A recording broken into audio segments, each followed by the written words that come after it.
Su-27 now rolling on the runway. የኢትዮጵያ አየር ኃይል የተመሰረተበትን 9ኛ ዓመት በዓል በተለያዩ መርሃ ግብሮች እያከበረ ይገኛል። ተቋሙ ላለፉት 9 አስርት ዓመታት የሀገርን ሉዓላዊነት በማስጠበቅና የኢትዮጵያን ጠላቶች በመመከት ረገድ የላቀ ሚና ማበርከቱን የገለጹት የኢፌዴሪ ጠቅላይ ሚኒስትር ዶክተር አብይ አህመድ በአፍሪካም በርካታ ታሪኮችን ያስመዘገበ ስመጥር ተቋም ነው ብለዋል።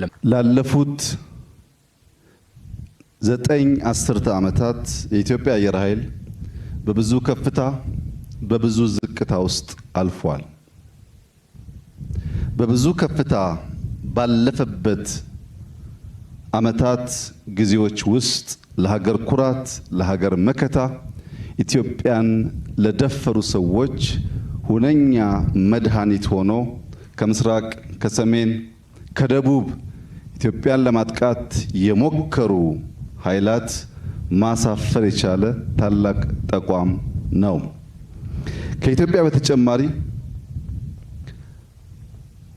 በአፍሪካ ውስጥ በተለይም የኮሎኒ ዘመን እየተንኮታኮተ ሲመጣ የታንዛኒያን ኤርስፔስ ከፖርቹጊዝ የተከላከለ አየር ኃይል ነው። በብዙ የአፍሪካ ሀገራት ሰላም አስከባሪ ሆነን ስንሰማራ በሰላም አስከባሪነት ከስፔሻል ፎርስ ከእግረኛው ጦር በተጨማሪ አየር ኃይላችን ለአፍሪካ የማይናቅ አስተዋጽኦ ያደረገ ስመጥር ታላቅ ተቋም ነው። ባለፉት 5 ዓመታት አየር ኃይሉ በሰው ኃይል ግንባታ የጀመረው ጠንካራ ስራ ተጠናክሮ ይቀጥላል ያሉት ጠቅላይ ሚኒስትሩ ኢትዮጵያን ከአየር ጥቃት ለመከላከል የሚያስችሉ ቴክኖሎጂዎችን ታጥቀናል ሲሉም ገልጸዋል። ባለፉት 5 ዓመታት ከሞላ ጎደል 5 ዓመታት የ85 ዓመቱን ስራችንን የሚተካከል የቴክኖሎጂ የሰው ኃይል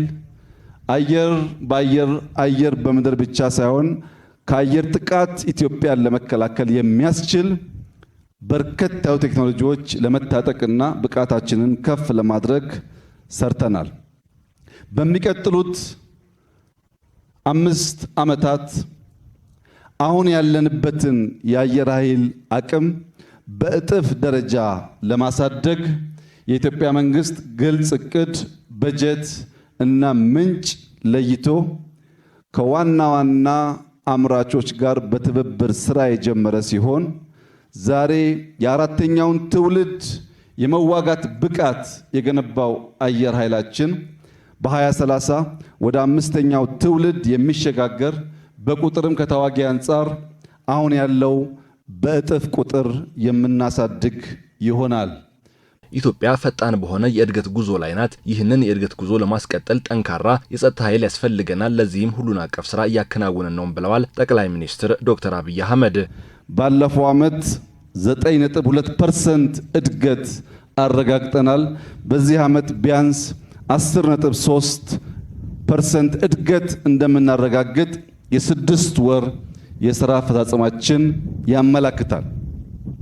በኢኮኖሚው ረገድ በግብርና፣ በማይኒንግ፣ በቱሪዝም፣ በቴክኖሎጂ፣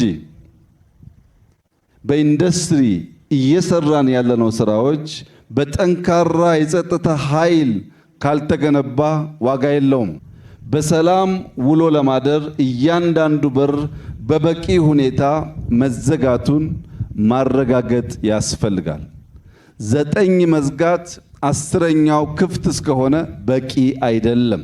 ስለሆነም በኢኮኖሚ፣ በዲፕሎማሲ፣ በፖለቲካ እንዲሁም በወታደራዊ አቅማችን በሚዛን ሁሉን ማሳደግ ስንችል የጸናች፣ የተፈራች፣ የተከበረች ኢትዮጵያን ለልጆቻችን ማስረከብ እንችላለን። ኢትዮጵያ አብሮ ለመስራት ለወዳጆቿ በሯ ክፍት ነው ያሉት ጠቅላይ ሚኒስትር ዶክተር አብይ አህመድ የኢትዮጵያን ክብርና ብሔራዊ ጥቅም ለማስከበር ግን ተኝተን አናድርም ሲሉም ተናግረዋል።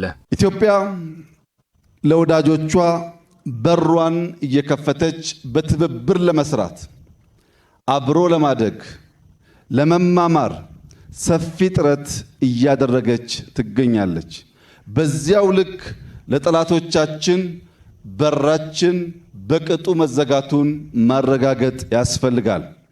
ባለፉት 100 ዓመታት ጠላቶቻችን ከቅርብና ከሩቅ የኢትዮጵያን አጠቃላይ አቅም ለማዳከም ስትራቴጂ ጥቅሞቿን ለማደናቀፍና ጥቅሞቿን ለመጋራት በብዙ ደክመዋል፣ በብዙ ሰርተዋል። ያ እንዳይደገም ወዳጆቻችን በራችን ክፍት ነው። በትብብር አብረን ለመስራት አብረን ለማደግ ያለንን ቁርጠኝነት በድጋሚ እያረጋገጥኩ ጠላቶቻችንን በሚመለከት ግን የኢትዮጵያን ክብር፣ የኢትዮጵያን አንድነት፣ የኢትዮጵያን ብሔራዊ ጥቅም ለማስከበር ተኝተን የማናድር መሆኑን በድጋሚ ማረጋገጥ እወዳለሁ። ኢትዮጵያ የጀመረችውን የብልጽግና ጉዞ ምንም አያደናቅፈውም ያሉት ጠቅላይ ሚኒስትሩ ተረጂነት የኢትዮጵያ መለያ ሳይሆን ታሪክ ይሆናል ሲሉ በዓሉን አስመልክተው ባስተላለፉት መልእክት ገልጸዋል።